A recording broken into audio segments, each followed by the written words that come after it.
Maraming balita at kontrobersya ang bumandera ngayong araw pero ito ang mga isyong nangangailangan ng ating agarang reaksyon.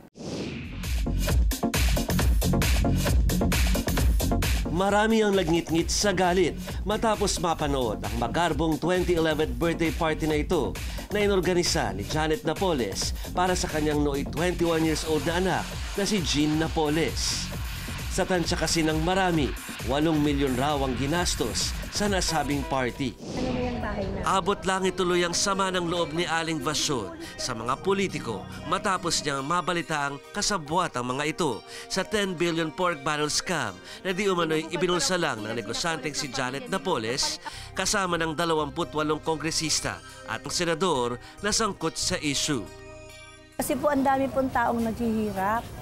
Sila po ay nagpapakasasa sa kaba ng yaman ng ating bansa. Sa isang kagaya ko po, isang nanay na isang kahig isang tuka, ay talaga pong napakasakit.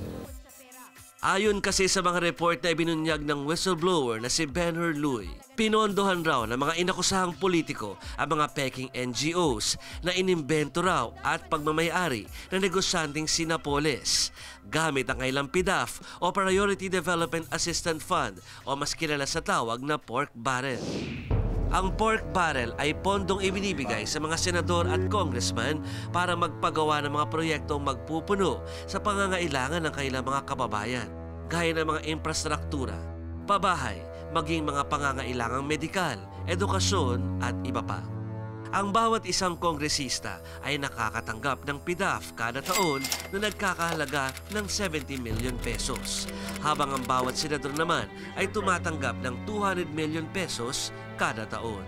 Ibig sabihin, 210 million pesos ang kabuang pondong natatanggap ng mga kongresista kada termino, habang 1.2 billion pesos naman ang kabuang natatanggap ng mga senador kada isang termino.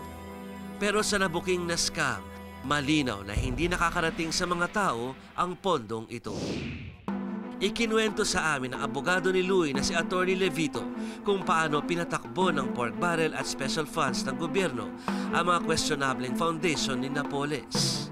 Dating assistant ni Napoles si Louie, kaya alam raw niya ang pasikot-sikot sa katiwaliang binuo ni Napoles na sinakyan naman ng ilang mga nasangkot na mambabatas.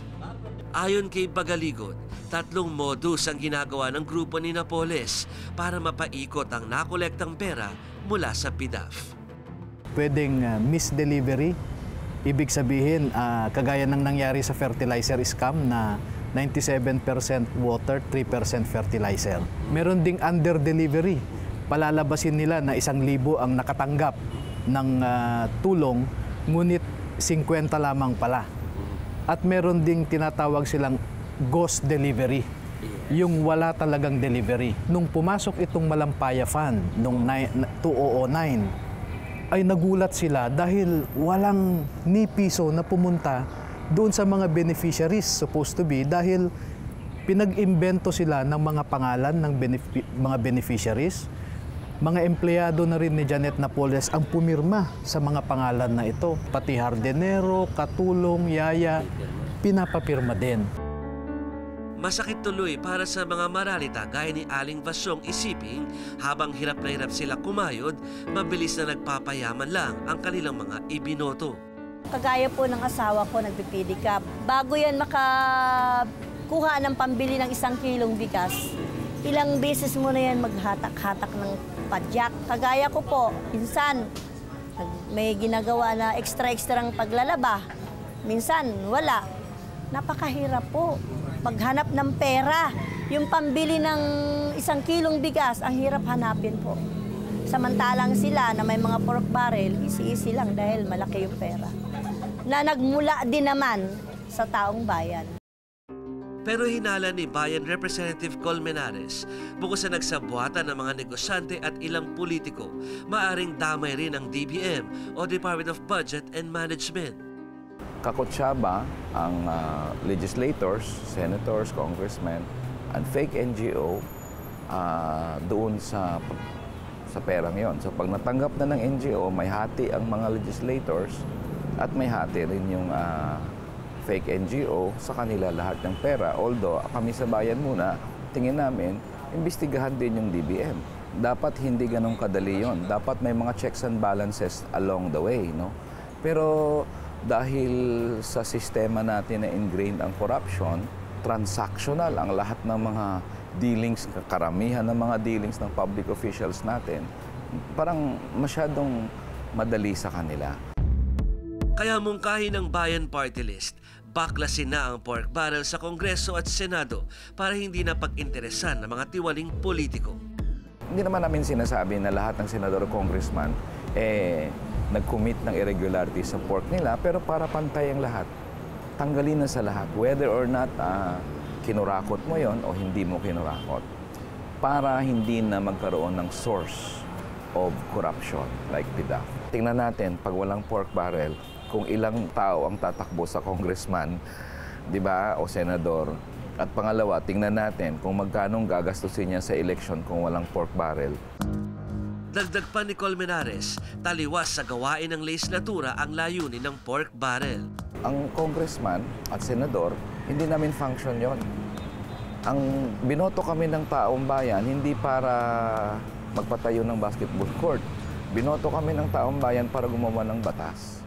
So wala kaming function na maglaan ng mga waiting shed o mga kalsada kasi trabaho yan dapat ng executive. Hindi man naiintindihan ni Aling Vason ang mga detalye sa pamamalakad ng gobyerno o kung paano umaandar ang scam na kinasasangkutan nila Napoles at ang ilang mga politiko o kung ano man lang ang ibig sabihin ng pork barrel. Klaro naman sa kanyang isang katotohanan, hindi pa siya nakakatikim ng pork. Mr. President, pwede na lang po tanggalin nyo na lang po yung pork barrel. Kasi kayo lang po naman din ang nakikinabang na mga nandyan sa posisyon. Tapos yung mga kagaya namin na maralita, hindi naman nakakatikim nun. At hindi namin nararamdaman yun. Sa maraming katulad ni Aling Vason, kailangang ibasura ang pork barrel dahil para sa kanila, basura lang rin ang katumbas nito. Ako po si Jovi Francisco, nag-uulat para sa Reaksyon. FYI mga kapatid, for your information.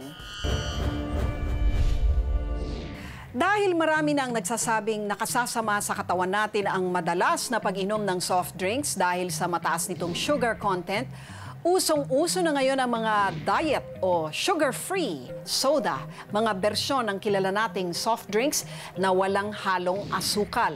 Sa halip na asukal, hinahaluan ng mga ito ng aspartame, sucralose o saccharin para tumamis.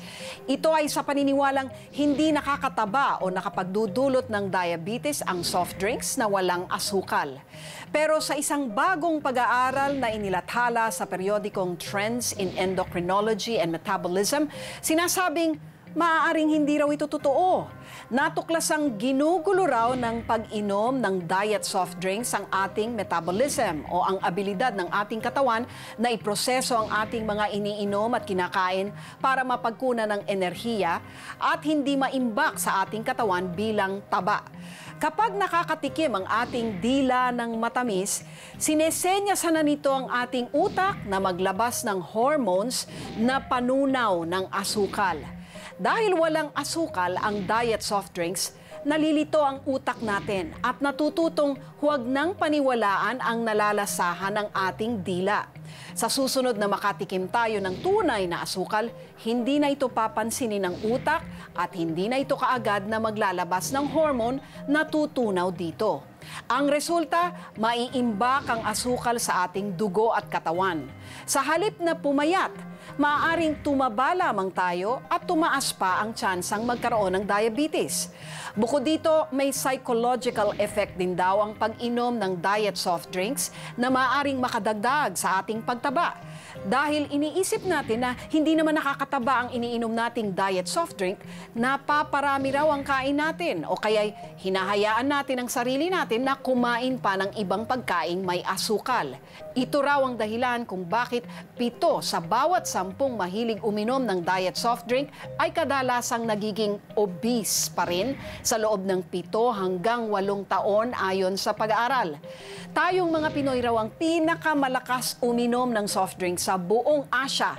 Nakaka-151 bote raw ng isang sikat na brand ng soft drink ang bawat isa sa atin taon-taon. Hindi pa kasama dyan ang ibang uri ng soft drinks na iniinom din naman natin bukod sa brand na ito.